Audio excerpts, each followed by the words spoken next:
hell hired that guy.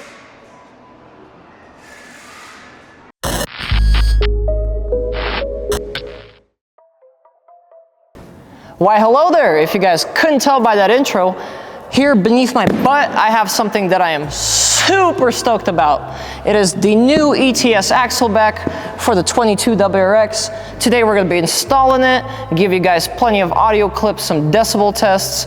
So without further ado, let's get this puppy unboxed and let's get her on the car.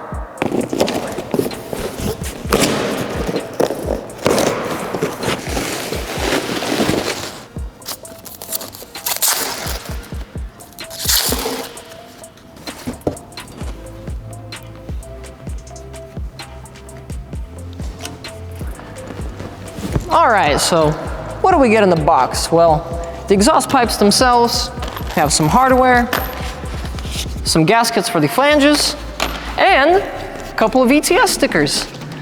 Now, let's talk about some specs. These are both about 2.5 inches in diameter. We have quad tips, all 3.5 inches in diameter. They weigh about 7 pounds each, so about 14-15 pounds in total, which should give you some pretty nice weight savings over stock.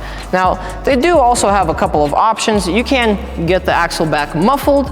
We obviously went for the mufflerless version, and they have a couple of tip options. We have the burnt titanium. They also just have the classical polished and black tips. And honestly, that's about all there is to talk about it. Let's get this thing on the car and see how she sounds. All right, well, the install could not be easier. You got a 14 mil bolt with a 14 mil nut. Grab 2 14 mils and go to town, buddy.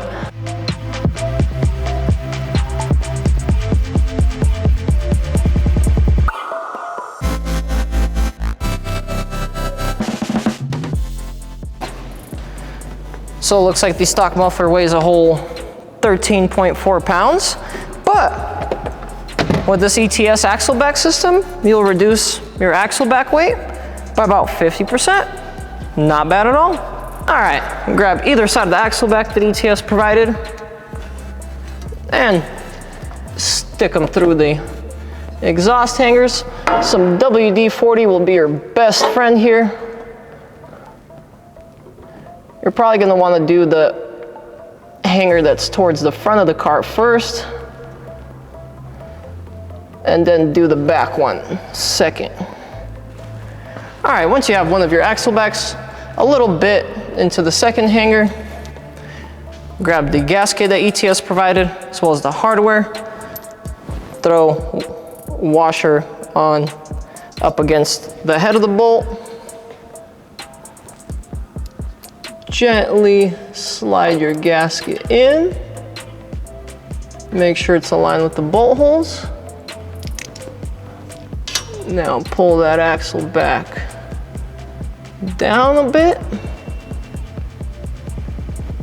Looks like I'm gonna have to slide mine in a little bit more for it to align. We are about there.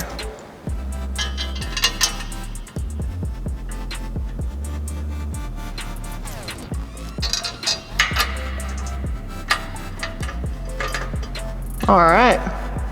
I'm gonna leave those there. I'm gonna grab the nuts and the other 2 washers. Okay, it looks like exhaust is pretty happy right around there.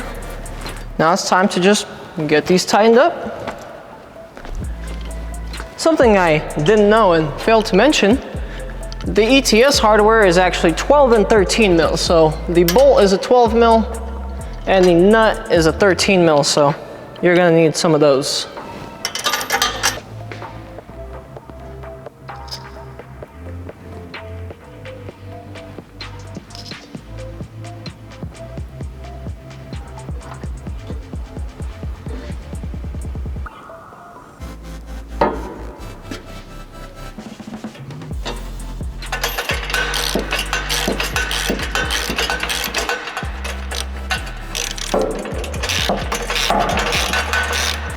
All right, one last thing before you guys get too excited and start taking it out for a rip.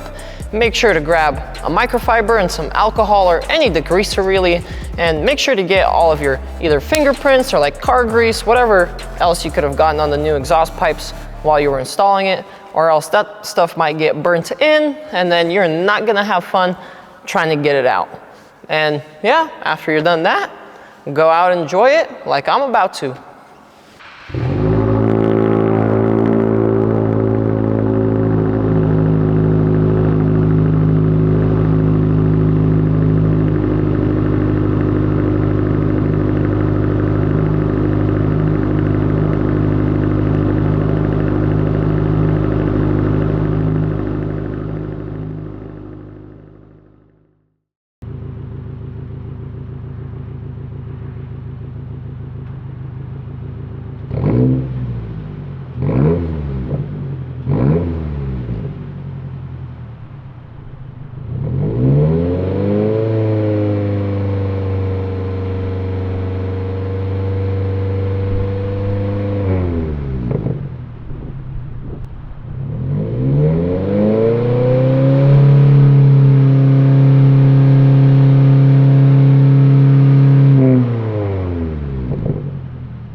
Buckle up, buckaroos, here come my afterthoughts.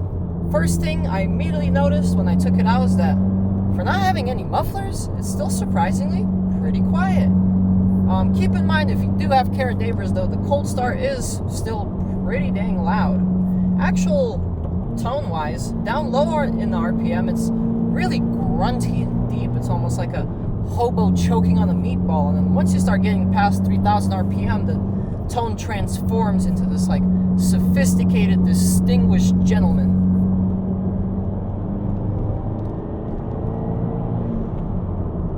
Another thing to note is the pops. The pops got a lot more frequent and a lot louder. If you're shifting at redline, expect those pops pretty much every single time. I am glad that they don't sound corny or cheesy anyway. You know what I'm talking about, like Focus ST pop and bang tune. It's nothing like that. It sounds pretty dang natural to me, which I love. And yeah, they are very loud. when cruising at about 40 miles an hour, if you have your windows down, the wind noise is actually going to start overpowering the exhaust note, which, like I said before, is pretty surprising because there's no more mufflers left on this thing. For some finishing thoughts, was it worth it? Oh yeah, absolutely. The miles per gallon incredibly increased. I want to say almost tripled or quadrupled. I want to give this thing the beans pretty much everywhere I go now. And yeah, I mean, at the price point, I'd probably actually pick up an ETS catback instead of just the Axleback, especially if, you know, you don't have very crazy neighbors and you like your cars loud. But for the average Joe, I think this Axleback really is a good choice. It's not too loud, it's not too obnoxious. It just gives you a nice background sound while driving. And yeah, that about wraps it up, folks. Thank you for watching this video. Help us hit 50,000 subscribers and hit that subscribe button. And also, if you enjoyed the exhaust noises, give us a like. I'll catch you guys in the next one.